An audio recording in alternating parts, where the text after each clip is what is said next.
So here we go. Okay, meeting is in session. And good evening, everybody.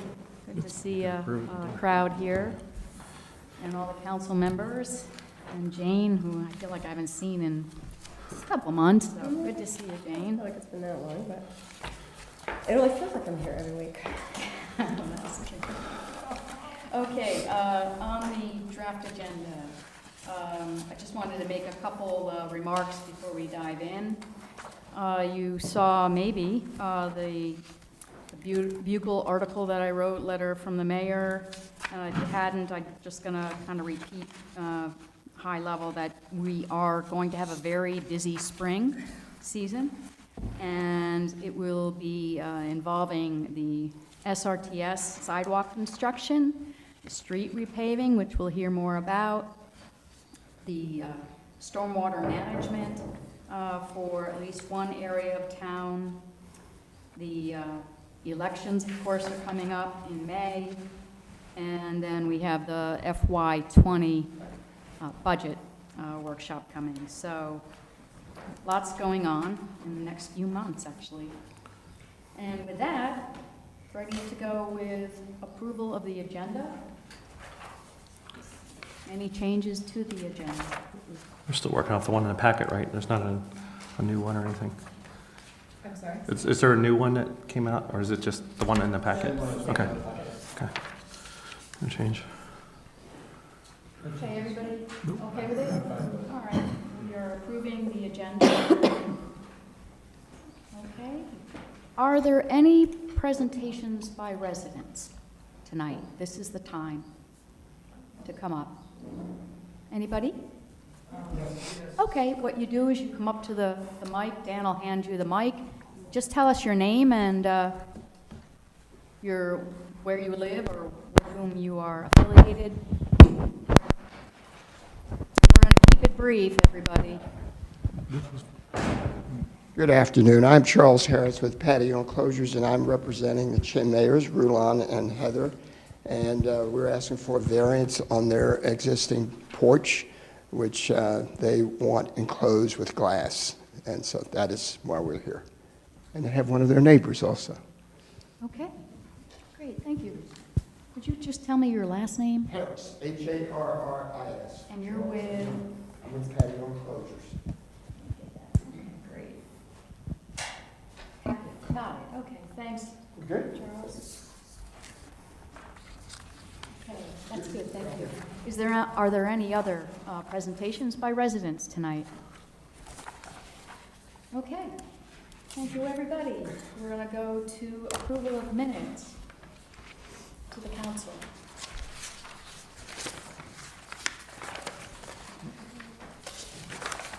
Motion to approve it as written.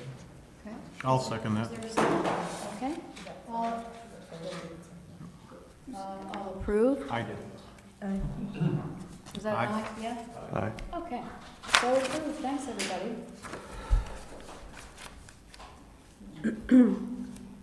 Okay, action. We are on the action item, adoption of the mid-year budget adjustment. Town Manager Andrea, would you like to kind of walk us through what we need to do this? Okay, so changes from last time are in orange, and on the revenue page, there were some updates based on new information that we have received, and this is part of things we've learned as we've been starting to develop our county level design. And through this, there were increases by approximately 30,000. One small change that I'll also make for the adopted version would be for line 7.2, noting that that was adopted in February 2019 Town Council. This me? Introduced in January. On the operations page, the changes in the operations expenses are to adjust for the number of meeting months, to incorporate feedback from the February meeting, and to account for other new anticipated expenses. And again, those are in orange as well. And then there's no changes to the capital accounts from the last meeting. Okay, thank you. Would you like to discuss? I just have a quick question, and I'm not objecting to it, I just wanted to understand. At the budget workshop, we had discussed the additional 2,000 for the Arboretum, and if I recall, 2,000 for the archives. So what is the delta 4,000 for? What does that reflect? That came up at the February meeting, the last meeting. Mhm. There was some discussion and a recommendation to increase that up to 6,000. Okay. And That's this fine. is because we are now recruiting for a new archivist. Mhm. And while we were at one point in later May, had been thinking about if Ray was still here, we'd be renewing a contract with Mhm. him, and we knew what his request was for a salary increase and Right. what the industry benchmarks are for that. With Phil's, council member Phil's recommendation and the committee, archives committee, we said, okay, we would adjust for the $26 right now. Right, that makes sense, I just wanted to understand it.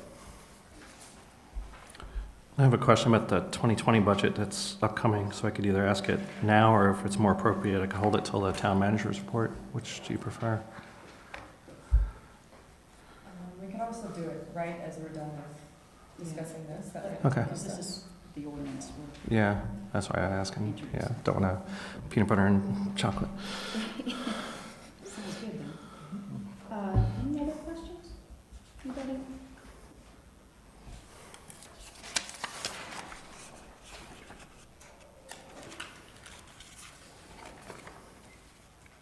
Not for me. Anybody want to make a motion? I move the approval of the updated budget for 2019. I'm sorry, I don't mean to push ahead. Here, are you, is there a second? I'm willing to second it. Okay. Do you Everybody- still have a question, or? No, I just Okay. thought you know. Everybody in favor? Aye. Aye. Approved. For the mid-year operating and capital budget for FY19. Thank you, everybody. For the nature of your question, would that make sense now, or do you want to wait till the town manager report? That's what I'm wondering, if you think it's more matched to this or that topic. Let's just do it, let's do it as part of my report. Okay. You can go Okay. before I do. Okay. All right, we're on to new business on the agenda. First item is the variance hearing for 10702 Keswick Street. And Councilmember Peskowski is the lead for the land use committee, so Stephen will come to you. Okay.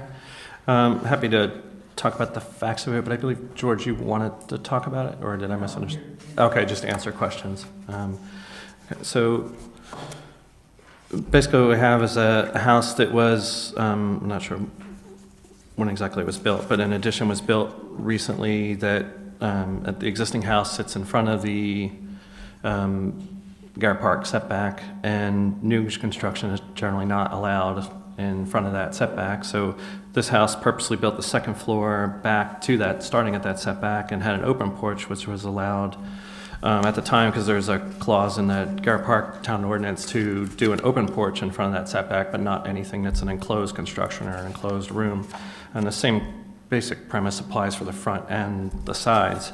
This homeowner is wishing they've already built it with the open front porch, and that was in compliance, but they are wishing to come back and enclose it with glass. It seems like a light glass that would be basically a sun porch, not a fully enclosed wall, which I think is a good idea. But all the facts were put together by the very helpful land use committee report, and at the end, I tend to share that feeling that it really can't be, in my opinion, granted. I think it sets a precedent for other homes to come back and want to build in front of that setback, either the front or the side. So I feel like it wouldn't necessarily make a difference. Like, I guess it's not a fair way to say it. Like, you won't really notice it so much if that was built in as just other houses. They would all be opened up to be able to do that. Just sort of my 2 cents on this. Are there any other questions or thoughts on it from the council? Could I, go ahead, Hal. Technically, from your understanding of the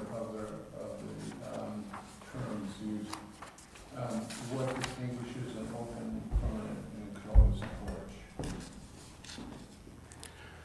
I mean, it would be any sort of a wall, or like a glass wall is a wall. So an open porch would be something you could just reach through, not a, Airflow and the yeah, closed, yeah. porch, not necessarily. Yeah, my understanding is screen porch is not allowed in the front either. There has to be an open porch that the squirrels can invite themselves into. I So, remember we have, the ordinances associated with this, correct me if I'm wrong, 8 to 10 years old, or thereabouts, when we had a major towns or revisit ordinances that came out of I think this is older than that. the land use task force committee, reporting that several things were critically received as far as our existing ordinance was concerned. One was the fact that they were not clear to builders and architects. 2 was that we weren't very specific or prescriptive, and we needed to use more of both. And my recollection is of the process, which lasted at least a year. Town meetings and all that, is where we ended up with the rules and ordinances we currently have. And at the time, people felt that they were adequately clear to anybody looking at it for the first time, and in fact, preserved and made an attempt to preserve, which was a driving force behind the revisit of the ordinances, to preserve open spaces, or the appearance of open space. And so the accommodation that was made, as far as front setbacks were concerned, was that an open porch would be acceptable as long as it didn't intrude by more than 8 feet, I think it is. An enclosed porch would violate the setback. And I would think that that's kind of what the question, the issue here is. If the town, as agreed in ordinance form, that we should distinguish between an open porch and a closed porch, and we should allow one to exist into the setback from the front, which is 30 feet, where Mike has, depending on the street, and the average setback for the existing street.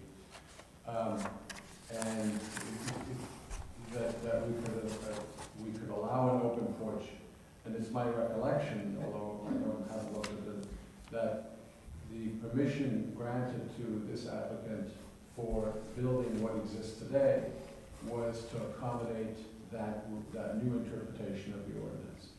And it seems to me that to come back now and say, well, actually, we want to close it, is the sort of start of a slippery, slightly slope where it says, we don't really have rules. And my strong feeling is that we should favor, that we should be,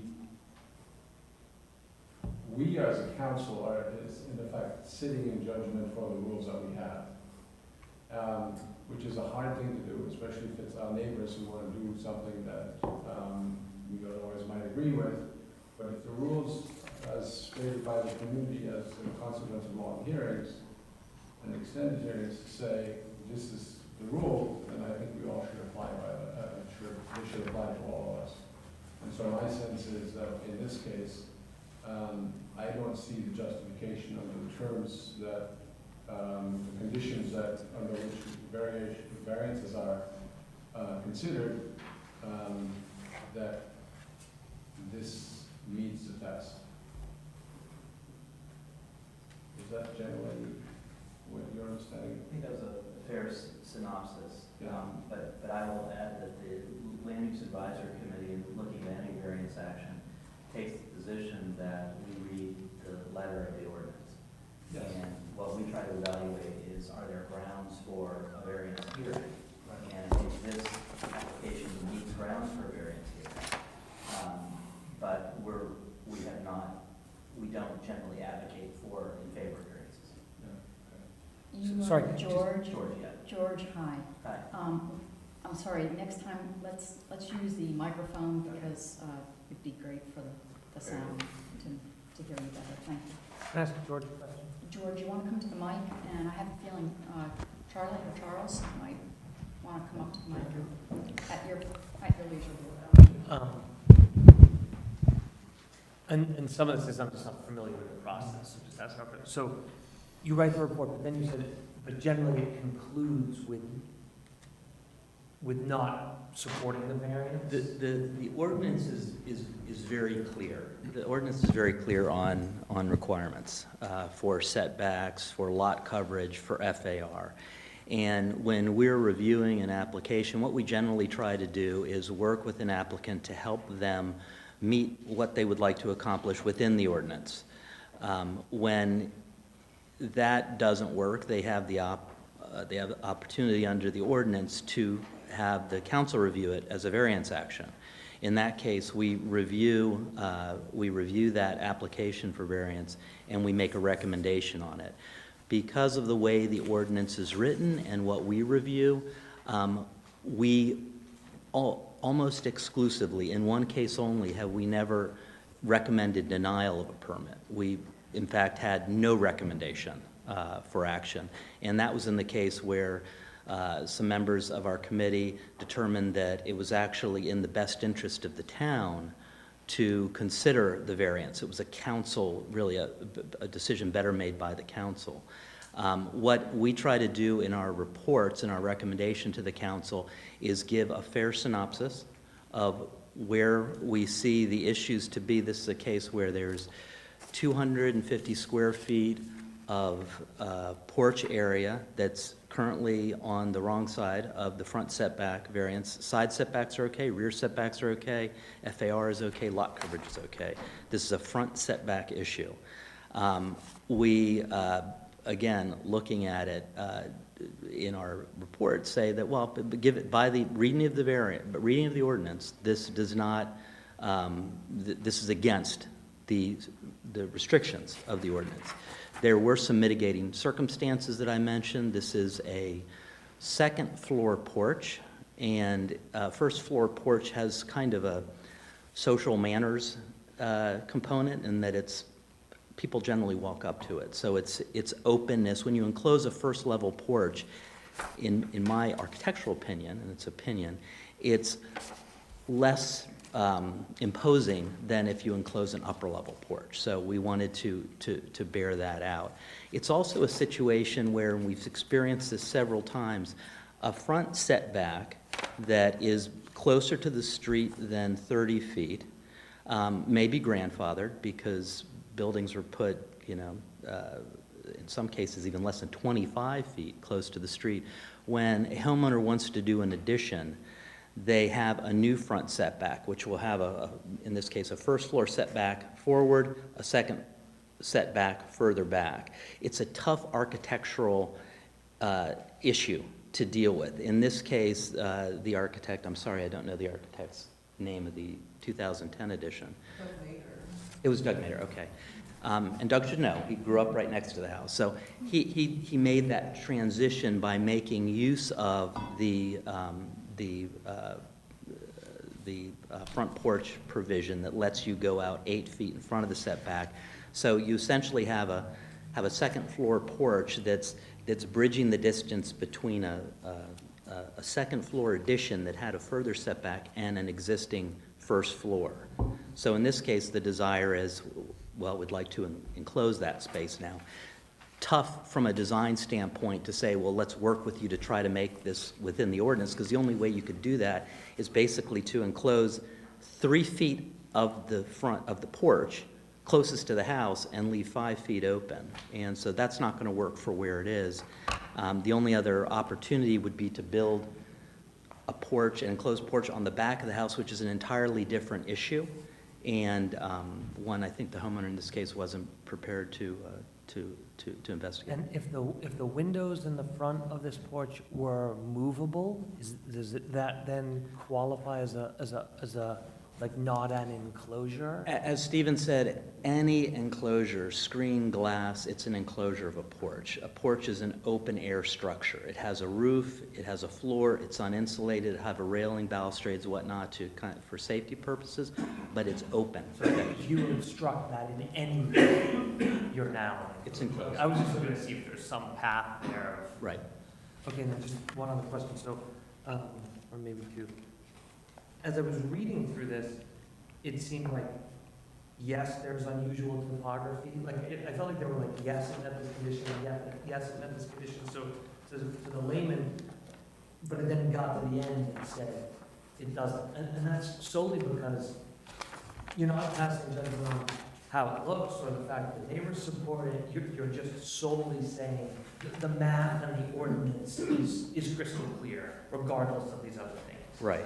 And again, our assessment in looking at those questions is, our advice to the homeowner, do you have a case to make a variance request? And in this condition, yeah, there's unusual topography. So the house is set forward because the ground really drops off in the back. So yes, you meet that. The other criteria, yes, they meet those criteria. The one question in that is an assessment that we're not able to make, which is, does denying a request for variance create an undue hardship? And that's really not within the purview of our committee to evaluate that. Just a sidebar note, this is not the first house, or this is the first house that was done this way, but it's not the only one. There's another house on Argyle, it was a similar one-story house, and I remember that the homeowner was wrestling with whether or not to try to rebuild a home versus build up on the second floor, and I think theirs was even a little closer to the setback. I think it was only like 3 feet, so they built sort of a faux little porch in the front.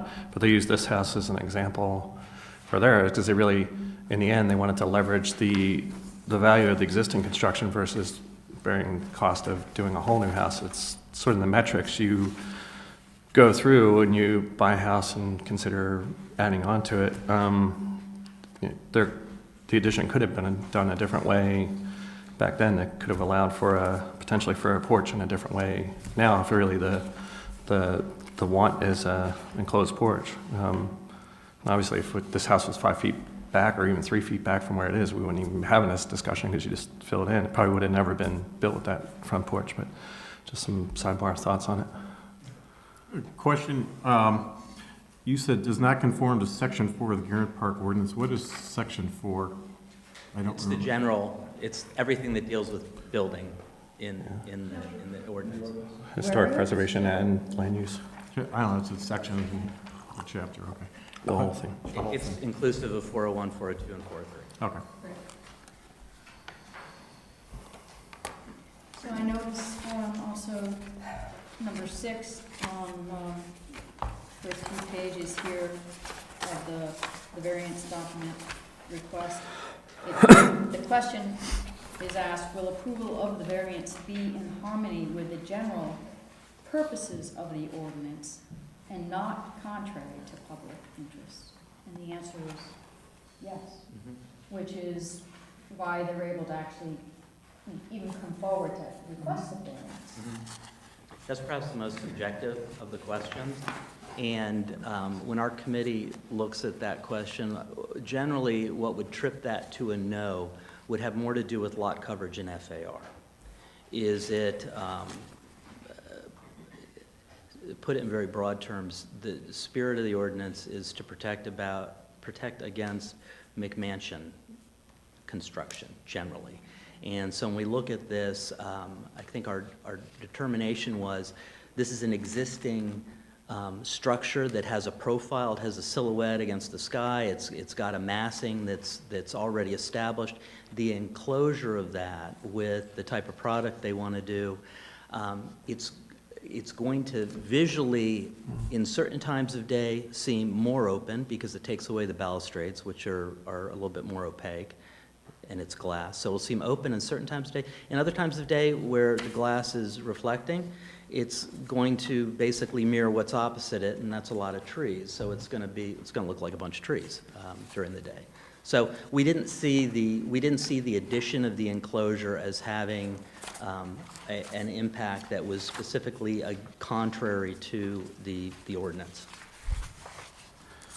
And just to be clear, this is a house that if it were to be built today, couldn't be built there because there is no, so, and that seems to be characteristic of a lot of houses in Garrett Park. There are no ordinary cookie cutter lots and there are no ordinary cookie cutter houses. So to some extent, you know, it seems that an insistence on uniformity is, you know, certainly as an attorney, I will say, a good thing from the standpoint of, you know, the law and the rules. On the other hand, when you don't have a uniform set of circumstances to apply the rules to in the first place, it becomes a little bit more difficult because essentially some people can comply very easily because of the shape of their lot or where their house is constructed, and people who are built into a hill or who, you know, their house was built long before these ordinances were a gleam in anybody's eye are kind of stuck with it. So, you know, I mean, I certainly, again, very much appreciate and value you know, consistency with our established setback rules and other rules within our land use ordinance, but I think also for good reason, you know, the variances are there, the provisions are there, and they emphasize, you know, harmony with the spirit of the town, because this is not Levittown, right? I mean, this is not, you know, they all live in little boxes and they all look just the same.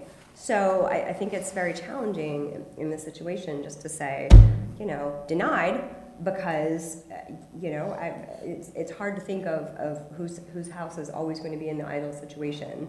And again, I completely agree with the desire not to allow McMansions, although I can look around town and say, you know, I'm not quite sure that worked out. There's ways around it.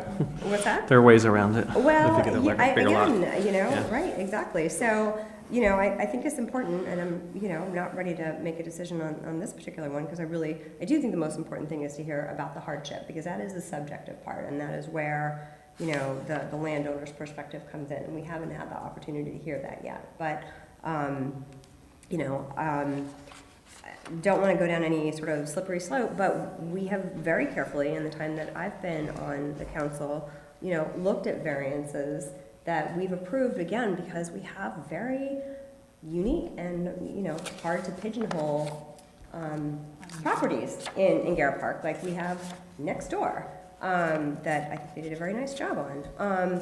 But, you know, again, we do have the rules and we do have the variance procedures, and I really am very interested to hear in terms of the criterion that the land use committee is not able to assess on what the landowners believe is their hardship that would justify a variance in this circumstance. I just want to piggyback really quickly on one quick, I was sympathetic to a lot of the same thing, because I think, and that's why I slipped earlier when I said, well, you're not even going to notice it, because you probably won't really. Like, you would build this, if this was enclosed on the second floor, it would just make it be a two-story enclosed house. It wouldn't be a house with a porch on the front back, on the second floor and set back. It would just look like a second house that was purposely built with a lot of glass in the front. And the thing is, like, if the setback was made long ago at 25 feet instead of 30 feet, we wouldn't even be having this discussion, but like 30 feet was drawn in that, as that sand in the line, just like 10 feet was on the side setbacks, and it's been very strict in the town. I don't know of any examples. I know for sure 10 is very strictly enforced because it was enforced on my house. I don't know if any that have been accepted in front of that setback in the front for anything that's new. But again, it's like an arbitrary line, and why I slipped and said that you wouldn't even notice it is because nobody's going to go out there with a tape measure and say, oh, aha, the house is 27 feet, it's not 30 feet, because it's measured off the front property line. It's not even measured off the street. So a lot of other houses on that block, and I think, George, you already pointed this out in your report, a lot of other houses along that side of the block, they're already in that general line. They all don't comply. So it would kind of be in keeping with those, but then the flip side of this coin is that we've been strict on it. Something that might be interesting to know for the council, and I wish we had some folks here who knew more about this than I think the house is an Al Richter house? Okay, so it's a Richter house, and it's interesting because Doug, I guess, would be very familiar with Al Richter's architecture because he grew up in a house like that. And to his benefit, he maintained that hipped roof configuration. Although a front porch like that would not be very mid-century modern. And so it's an interesting architectural question, and we don't evaluate architecture in our committee, so I won't speak to it. But I think it's worth noting that there's a series of Al Richter houses there, and they're of a mid-century modern sort of vocabulary. And when you look at patterns, possibly patterns of addition on that street, that's something I would consider. It's something that you think about when you look at what a homeowner is trying to do, and the impact of what the improvement they may do would ripple out to adjacent house owners. And I'll leave it with the note that given that mid-century modern flavor, it's kind of an odd bird, because the front porch provision to a mid-century modern house would be a Victorian element on a mid-century. But kudos for trying to transition gracefully. Hey, another question for you. So my understanding is that this basically, with the exception of 3, which I know you can't evaluate, it would meet all the checklist questions? Yes. Okay. I think the latter questions are about, is it within FAR and lot Right. coverage? And the house itself would accommodate fairly generous addition to the back of the house, because its FAR and lot coverage are comfortably within bounds. Right. I have to ask this question, speaking of conditions for variances. Is it the same landowners owning the house now who built the 2010 edition who want to do this, or is this a new I don't know. set of landowners? Yes, same people. Yeah. Okay, Same people. interesting. No, so the same folks who did this edition with the porch in 2010. But not the original builder. The house was built in the 19. No, I understand Yeah, that. 50s. I understand that. I'm just looking at the ordinance. I'd like to make a point that comes at it a little sideways. When Dennis and I renovated our house, that would have been, I guess it was 1999. The ordinance was different back then, and as Collins, It's not intended, rightfully describes where we went just but intended. 8 years ago or so to refine our ordinances. It wasn't the case back then, but we were restricted by going out in front of the setback line. And in fact, we were told back then that we couldn't even cover our little porch, which I really to this day wish we could. My point is that it seems like it's a timing thing to me. We have an ordinance now that is a little more, it's a little more generous, but it still is restrictive in this case for this particular property owner. I'd like to hear more of the hardship, as Jane said. And yet, even, 20 years ago, it was even harder. And yet, so where I'm going with this is that it seems like we may be changing ordinances again. I know I've talked with the Land Use Committee, and they're actually looking at updating the ordinances again. So there's a timing element in here. And I hate to think that we are always just so, I don't want to think that we're so rigid and restrictive that people who live in unusual lots, who have unique architecture, but unique demands in their family life, can't find some kind of a solution. And it does sound like this is the best one without a lot more cost. The topography is really odd and difficult to work with, at least from what I hear from in the back. The rear property, very steep. So, all things considered, it seems like they've tried to do something here to make it work for themselves. But that's my 2 cents. Could we hear from the property owners? All right. I'm going to speak to just some basic information. I'll let the homeowner speak to the hardship issues. As I said, I'm with Patio Enclosures. We've been doing enclosures for 53 years. We've done somewhere around 40,000 of them in the Baltimore, Washington area, and we do about 500 a year. I think, let me just say this right off the top here. I'm from Annapolis, Maryland originally. Nobody's know more about historical stuff than Charles, okay? Because I understand that. I am sensitive to that, and the company's sensitive to that. But I think the reason and I do appreciate the fact that we've all agreed that the variance checked off the yeses, so that's why we're here even having this discussion.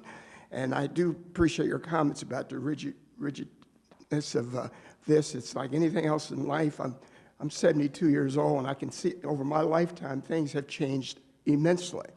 But let me just speak to this enclosure thing. As I said, the current condition of that porch, it is an open porch. There's nothing that restrains anything from coming in. And that's why we're in business, because many folks, let me back up a minute. I retired 4 years ago. I had a very prestigious job with a company you all would know. My wife kicked me out of the house after I wrote a book, and she told me she told me to go find something to do. And so I found something that I had never done before. I found this very intriguing, very interesting, and I never would have thought we would have this much interest in folks wanting to enclose open areas. So I think that's really what we're talking about here. And here's what we present to the homeowner. We take that same footprint. We're not changing the footprint. Nothing is changing. It is whatever it is there now will be there after patio enclosures leaves, except we will have glass, which you can look through and you can see. So we're on the inside of this porch, and we're looking out, and we're going to see exactly what we see right now. And if you're on the outside looking in there, you're going to see the same thing, because it's glass. This is drywall. I think one of the first things this committee needs to have some kind of discussion on is what kind of enclosure we're talking about. This is a solid enclosure. We don't do those. We do glass because people want to look outside and see what's already out there. That's number one. Number two, here's what homeowners gain by doing this. And they'll speak to some, because we ask them these questions. What is it that you're trying to do? Well, here's what they're trying not to do. Mosquitoes, bugs, all kinds of creatures. You can't sit out there during certain times of the year because you're going to be inundated. You all know this. And this is what I've discovered the hard way. I thought, well, this would be a nice little thing to have as a second career. I'm so busy, I don't know what to do because this is a problem. You've got all kind of bugs with viruses and whatever. So number one, if we can give you that environment where you're going to have the same picturesque view, it's not going to impact anyone in the neighborhood. We have a neighbor here who can address that as well. Then we're adding value to the property and everything else. So no mosquitoes, no bugs, no flies. I don't know how many times you sat on your open porch and let's go back 2 months when the sleet and the snow was coming in sideways. Doesn't do you much good, does it? So once that's enclosed, then obviously you have an enclosed area which you can use 24/7 all year round. So again, I'm speaking to the practical issues of why we do this. This is why we're engaged by the homeowners to do this. And as I said, it's not something that we do infrequently. We do it a lot. So a couple of final comments, and then I'm going to ask the homeowners to come up and speak to this. We're not changing anything. The square foot of the house is still going to be the same square footage. Square footage of that porch, same square footage. The main thing that the enclosure will not go is beyond the existing footprint. So got a variance for that. It's there. No one's going to encroach on anything there. So we will maintain and be in harmony with the existing house and its structure. Will not in any way notice any change with that glass. And as I said, I think that's why we're asking for variance. So I'll let the homeowners come up and speak to some of the things that maybe I've addressed, but that's why we do as we do. And so it seemed to me, I heard the word enclosure, and we're kind of lumping solid enclosures with screen and glass, and I think at some point this needs to be addressed because there are differences here. Okay? Question for you real quick. So I see tempered glass all over, or in some of the notes. Is it the intention to take off the balustrade and then have glass floor to ceiling? Or is it to put glass in front of the balustrade and keep Actually, we can do either. There is some flexibility there. If that is something that this committee would say that we certainly can do that. We have done that. I actually have pictures of both. So yes, the answer is either or. Okay, but what was intended in this design? I think we were going to remove them and go from floor to ceiling, but that certainly is, we have flexibility there. What's floor to ceiling without the railing? That is correct. Okay. But there are many times, and we have tons of pictures where we've kept railings up. It's just a matter of, if that would enhance the decor and of the existing set, then sure, we can do that. That's a good question. Okay. Did the homeowners want to speak? I don't want to stand in the way. I never would have known that this was a renter house. Yeah, it's pretty clean. I think it's a good point that it could make it look better. Could be enough. Good evening, I'm Rulon Mayer, one of the homeowners. I guess there's a little bit of a history here. When we moved in, it was basically a one-story building, and I, for one, and I think I can speak for Heather too, we never realized that our neighbors were set back from us, and we didn't realize it was just one of those innocuous things, and you just go up there, and it never occurred to us, and furthermore, it never occurred to us that we would be obstructing our neighbors' views or impinging on them. That was never our intention. Our original intention actually was to build out further, to about 8 feet further, and not have any porch at all. And the idea being that we would be able to expand the footprint of the house so we could use it in more. Our current bedroom is a little bit small, but it's better than what we had before. And also for my daughter, she could have had a bigger room. So our original plan was to expand all the way out front with no porch at all. We were then subsequently told that we couldn't, and as you noted before, we came up with this plan. So we said, okay, we'll live with this arrangement, but it was certainly very suboptimal for us. And so we reduce a fair amount. So we're going to undergo hardship anyway, no matter what happens. If we close it or don't enclose it, we're undergoing hardship. But to mitigate that, we thought that we could use the open porch as it is. I think Charles addressed some of the mosquitoes issues, but more importantly, there's a lot of dust that gets thrown in there.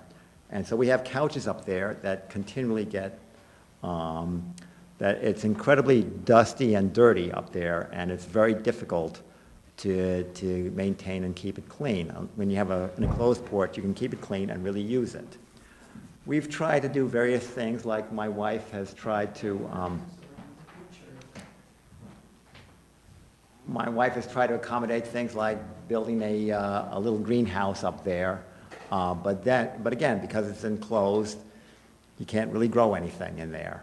So we've tried to accommodate and use that porch, but right now it's basically dead space. And we want to make it more useful. I think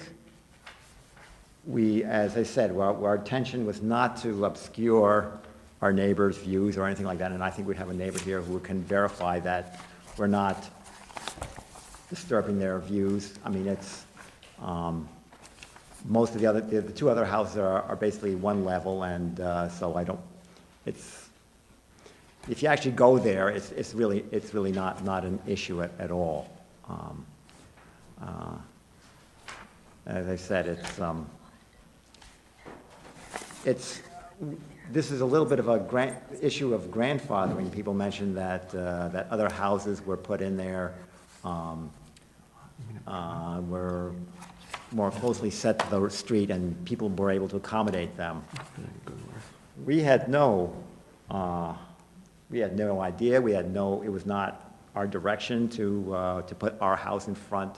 That was the way it came. So it was just totally one of those very